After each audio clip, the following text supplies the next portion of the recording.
नमस्कार साथियों, आज हम बात करेंगे इंपॉर्टेंट टॉपिक पे। अगर आप विदेश जाते हैं या फिर जाना चाहते हैं तो आप कहीं पर भी किसी भी एजेंट के पास अप्लाई करते हैं और 99% लोग तो आप फर्जी लोगों के पास अप्लाई करते हैं जिनके पास मैन पावर ऑफिस नहीं है। हालांकि बार बार वीडियो में बताता रहता हूं, लेकिन बहुत कम लोगों को फ़र्क पड़ता है।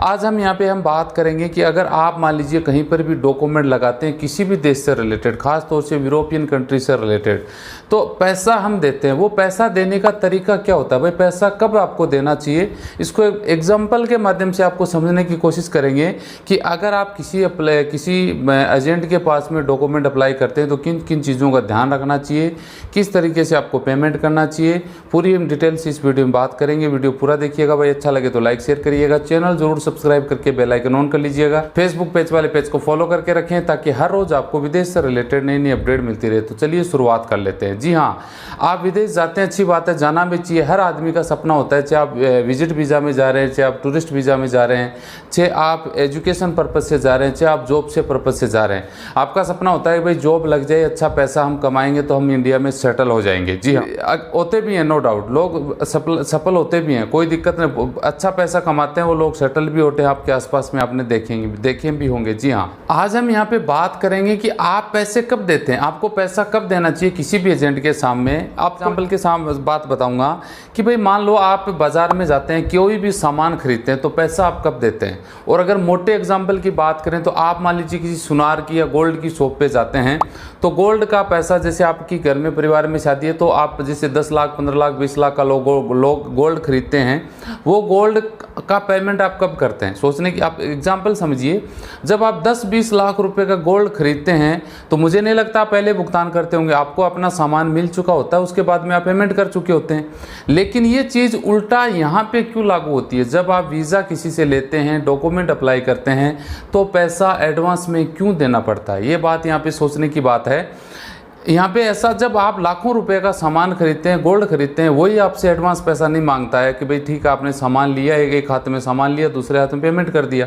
तो फिर यहाँ पे ये बात लागू क्यों नहीं होती है, जब आप एजेंट में किसी के ऑफिस में वीज़ा अप्लाई करते हैं तो वो लोग पैसा आपसे क्यों लेते हैं, रजिस्ट्रेशन के नाम से, ऑफिस चार्ज के नाम से, फाइल चार्ज के नाम से, एडवांस के नाम से, ऑफर लेटर के नाम से, मेडिकल के नाम से, वीज़ा स्टैंपिंग के नाम से, वीज़ा ऑनलाइन प्रोसेस के नाम से, वीज़ा प्रोसेसिंग फीस के नाम से, टिकट के नाम से एडवांस पैसा लिया जाता है। आज तक जितने भी डॉक्यूमेंट मेरे पास आए हैं, आप लोग मुझसे कांटेक्ट करते हैं, सब के सब एडवांस पैसे दिए जा चुके होते हैं और आपके साथ ठगी जा चुकी होती है, उसके बाद में आप मेरे से कांटेक्ट करते हैं।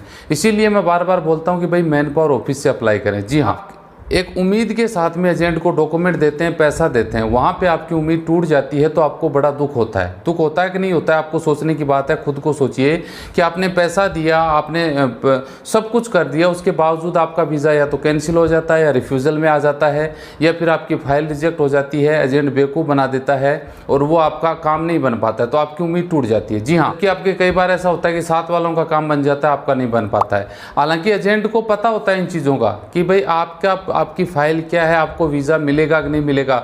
मेरे पास आप लोगों को कॉल आते हैं, कनाडा की फ़ाइल लगवा रहे हैं, न्यूजीलैंड की फ़ाइल लगवा रहे हैं, उनका कुछ है ही नहीं, उनके पास फ़ाइल के नाम पे कुछ नहीं है, लेकिन आप एजेंटों से संपर्क करते हैं तो हाँ जी आ जाओ, आप 30,000 में आपकी फ़ाइल लगवा देंगे। आपको लगता है कि 30,000 में वीज़ा मिल रहा है, जबकि सच्चाई वो नहीं होती है, सच्चाई दूसरी होती है। वो सिर्फ आपसे पैसा लेके आपके कुछ डॉक्यूमेंट बना के एम्बेसी तक फाइल सबमिट करते हैं, वीज़ा रिजेक्शन में आ गए, आपका पैसा खत्म। समझ गए होंगे बात। आप सेकंड नंबर पे अगर बात करें तो फोकट में, फालतू में आपका समय बर्बाद होता रहता है। आप एक एजेंट के मेरे पास आए, मैंने आपके पैसे खा लिए, आपका काम नहीं बना, आप दूसरे के पास गए, तीसरे के चौथे के पास गए, क्योंकि ये मुझे भी पता होता है कि एक बंदा 6 महीने में मुझे 20 ऑफर लेटर भेज रहा है, एक महीने में 2-3 ऑफर लेटर भेज रहा है, सर चेक कर दो, सर चेक कर दो।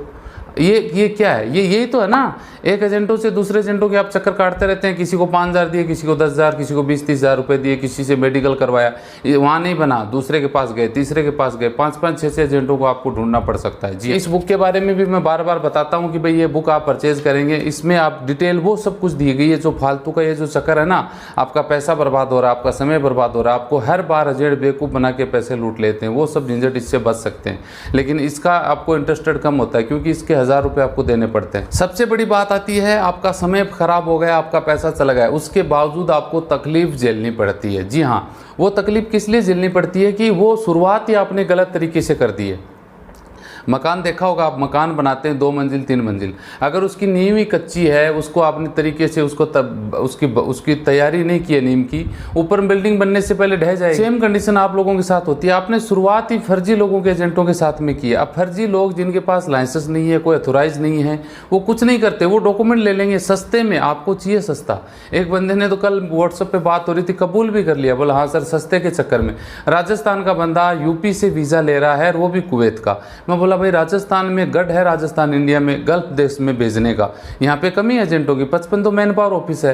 मैं बोला वहाँ तो फोकट में आ रहा होगा, बोला हाँ सर वहाँ सस्ता पड़ रहा था, 80-90 हज़ार रुपये मांगे गए और वहाँ पे मात्र 30 हज़ार में कुवैत का काम बन रहा है। यानी बंदे से पैसा डॉक्यूमेंट दिया, वो तो मेरे संपर्क में आ गया इसलिए मैंने पैसे बचा दिए, वरना 30 हज़ार उसके चले जाते, सस्ता के चक्कर हुआ ना।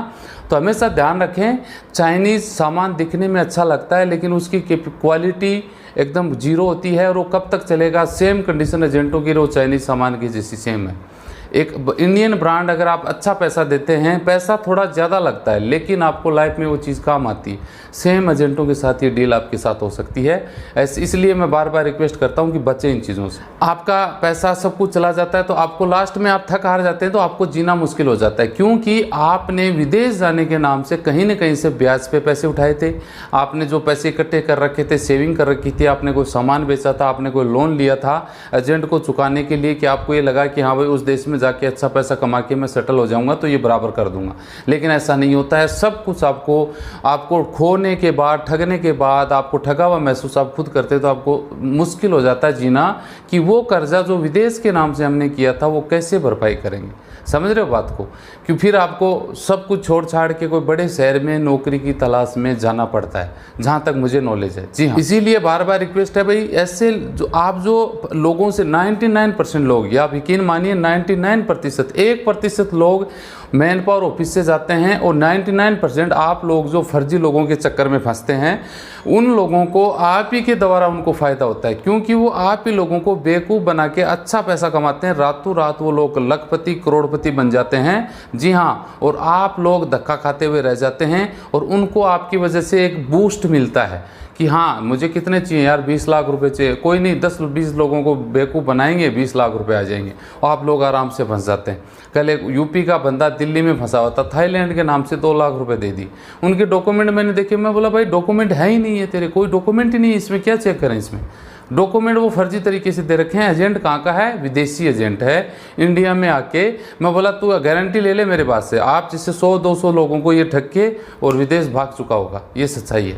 तो ऐसे लोगों से बचें, मैन पावर ऑफिस से अप्लाई करें और पूरा पैसा भुगतान मैन पावर ऑफिस से आप अप्लाई करोगे तो पहले आप अग्रीमेंट करें कि पूरा पैसा मैं वीज़ा लगने के बाद ही दूंगा, वीज़ा आने के बाद ही दूंगा। जी हाँ, ये कंडीशन सिर्फ और सिर्फ मैन पावर ऑफिस में रख सकते हो आप।